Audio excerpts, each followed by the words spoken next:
دوستوں، آج ہماری کہانی کا نام ہے صبح ہونے تک۔ عاصم نے جو ہی گاڑی پکی سڑک سے کچے میں اتار کر چلانا شروع کی، گاڑی زمین سے اٹھنے والے گرد و غبار سے آلود ہونے لگی۔ سفر کافی لمبا تھا، آس پاس قریب و جوار بھی آبادی کا کوئی نشان تک نہ تھا۔ عاصم کے ساتھ اس کی ملازم سرفراز بھی گاڑی میں موجود تھے۔ دونوں کی عمروں میں کوئی خاص فرق نہیں تھا۔ عاصم ایک صاحب حیثیت پڑھا لکھا خوبصورت جوان آدمی تھا، اور اس کے ملازم سرفراز بھی تعلیم یافتہ تھا، جو عاصم اور اس کے والد کے کاروباری معاملات کی دیکھ بھال کرتا تھا۔ سرفراز کی نظر دور چلنے والی چند خانہ بدوش لڑکیوں پر پڑی۔ کچے میں ان کو گرد و آلود سڑک کے ساتھ ساتھ سخت پیاس بھی ستا رہی تھی۔ سرفراز نے خانہ بدوش لڑکیوں کو دیکھتے ہی گاڑی کا دروازہ کھول کر نیچے اترتے ہوئے اپنے مالک عاصم سے کہا، کام بن گیا ہے، آپ تھوڑی دیر یہاں رکیں، میں پانی کا انتظام کر کے واپس آتا ہوں۔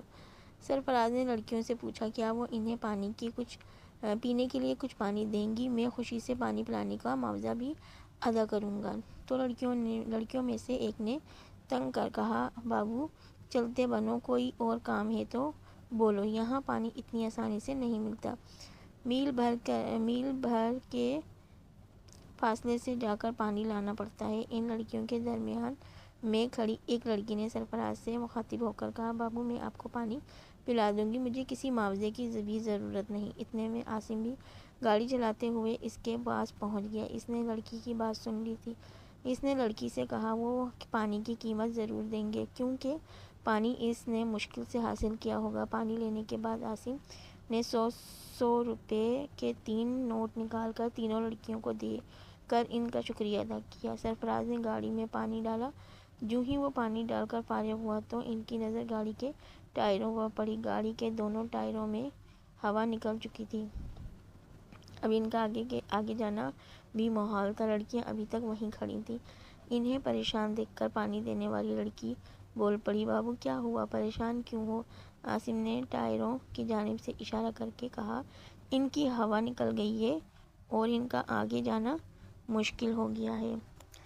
لڑکی نے جواب میں کہا، صاحب آپ فکر نہ کریں، یہاں سے تھوڑی دور ہماری جھونپڑی ہے، وہاں چلو، میرا بھائی شہر سے ہوا بھروا کر لائے گا۔ سرفراز گاڑی کے پاس ٹھہر گیا اور عاصم ان لڑکیوں کے ہمراہ چلا گیا۔ وہ لڑکی جس کا نام بھولی عاصم کے ساتھ ساتھ تھی، باقی دونوں لڑکیاں آگے آگے چل رہی تھیں۔ بھولی نے عاصم کو اپنی جھونپڑی کے اندر لا کر ایک چارپائی پر بٹھا دیا۔ عاصم جوتا اتارنے کو جھکا ہی تھا کہ سامنے کی جھونپڑی کے ساتھ ایک بوڑھا آدمی نظر آیا، جو ایک لڑکی کو پیٹ رہا تھا۔ لڑکی زور زور سے چلا رہی تھی۔ عاصم یہ سب برداشت نہ کر سکا اور وہ لڑکی کو بچانے کے لیے اٹھ کر باہر جانے لگا تو بھولی نے اسے روک دیا۔ بھولی نے بتایا، صاحب یہ یہاں روز کا معمول ہے، آپ منہ ہاتھ دھو لو۔ عاصم بھولی کے ہاتھ میں قیمتی صابن دیکھ کر حیران رہ گیا۔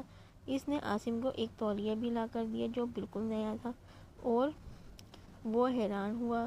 بھولی نے عاصم سے مخاطب ہو کر کہا، صاحب آپ حیران نہ ہوں، ہم بھی اسی دنیا کے باسی ہیں۔ عاصم نے بھولی سے پوچھا کہ وہ بوڑھا اس لڑکی کو کیوں مار رہا تھا؟ جواب میں بھولی نے بتایا کہ وہ بوڑھا اس لڑکی کا خاوند ہے، وہ لڑکی کو لاکھوں میں خرید کر لایا تھا۔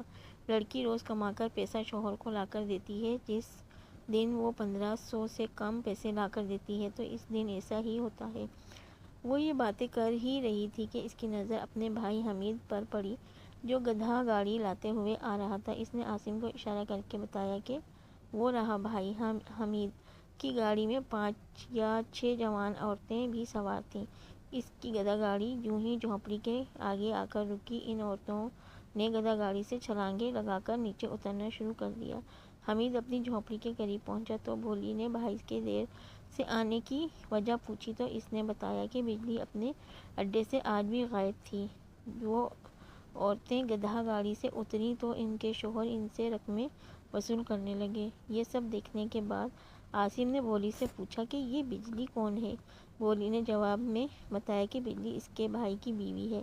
اکثر دونوں میاں بیوی کے درمیان جھگڑا رہتا ہے اور بجلی 1-2 دن کے لیے غائب ہو جاتی حمید نے اپنی بہن سے اس اجنبی کے متعلق پوچھا تو اس نے کہا بھائی تھوڑی دور ان کی گاڑی کھڑی ہے اور ان کے ساتھی بھی گاڑی کے پاس ہیں۔ ان کی گاڑی کے 2 ٹائروں کی ہوا نکل گئی ہے۔ حمید نے ایک شرط رکھی کہ عاصم ٹائر واپس لگا کر اپنی گاڑی میں ان کو بٹھا کر بجلی کو ڈھونڈ دے گا، کیونکہ حمید کی بجلی سے بہت محبت تھی۔